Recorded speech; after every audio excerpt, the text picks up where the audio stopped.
Welcome boys and girls, this is Miss Sandy again, here to show you a fun project that you can do at home with your family.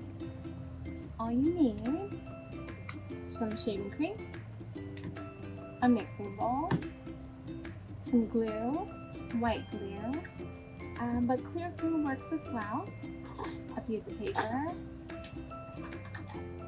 some mixing tools,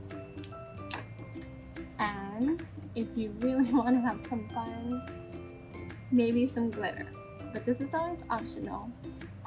Food coloring is optional as well, and you'll figure out how to use that in just a bit, because today we are going to make puffy paint.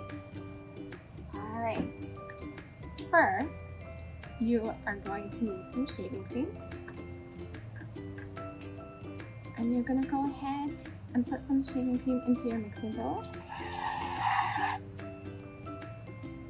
That looks like a good amount to start. And then you're going to add some white glue. So your ratio is actually going to be somewhere along the lines of 1 part glue to 2 parts of shaving cream. So I know the shaving cream is a little puffy. I'm actually just going to eyeball it. But as we mix it, I'll let you know how it looks like with mine to get the right consistency. Alright, I'm actually going to open it up nice and big so we don't have to wait for me. Okay, I poured 2 big globs inside.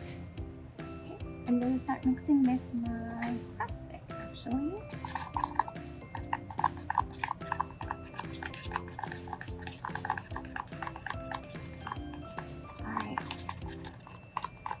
So if the peaks don't stay, that means you added too much glue.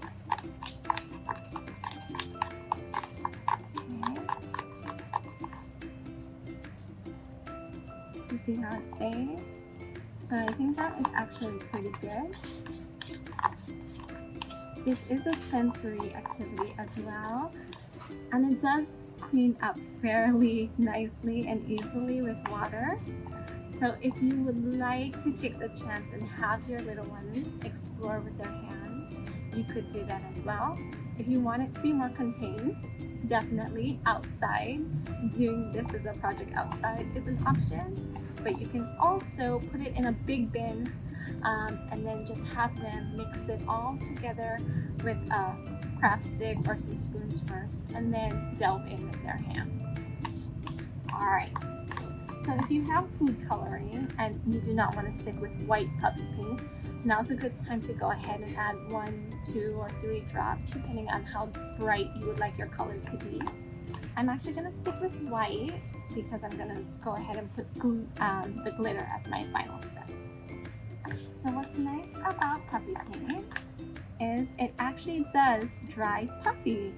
You won't get to see that right away.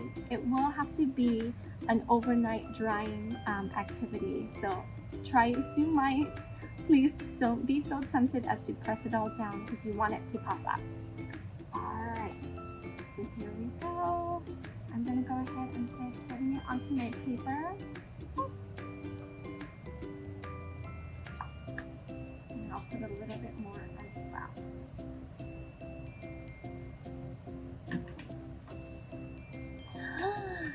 So there you go. See how it sticks? This is the true test, right? And it doesn't fall down. That's how you know you got a good consistency, because it's still sticking to your paper. Alright, and now with your crafting tools, like my spoon, you can go ahead and spread it around, or like I said, you can do it with your fingers as well, but you can explore drawing different things with it. Does it look like a bunny? I hope so, that's what I was aiming for. So there's my bunny. What else could I make? What do bunnies like? Carrot, good idea. So I might make a carrot for my bunny on this side.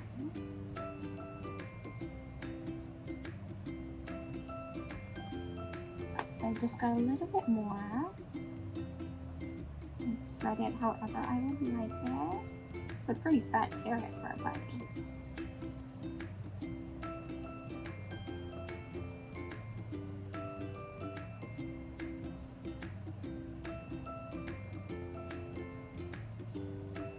And it looks good.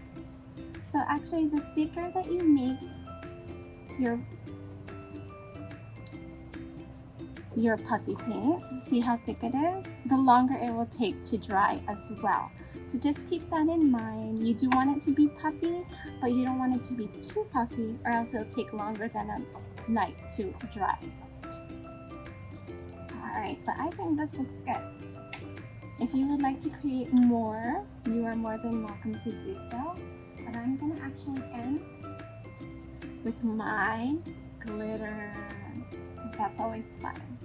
Alright, so I'm gonna go ahead and make a purple bunny. Maybe add some blue.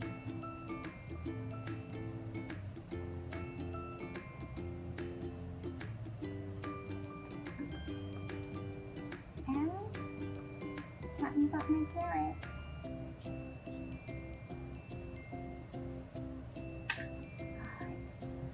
If you have extra glitter, you might just want a rubbish bin close by so you can go ahead and shake the excess off. And there you have it. Now all that's left is to wait for it to dry. Have fun with your puffy paint. Explore, touch, play.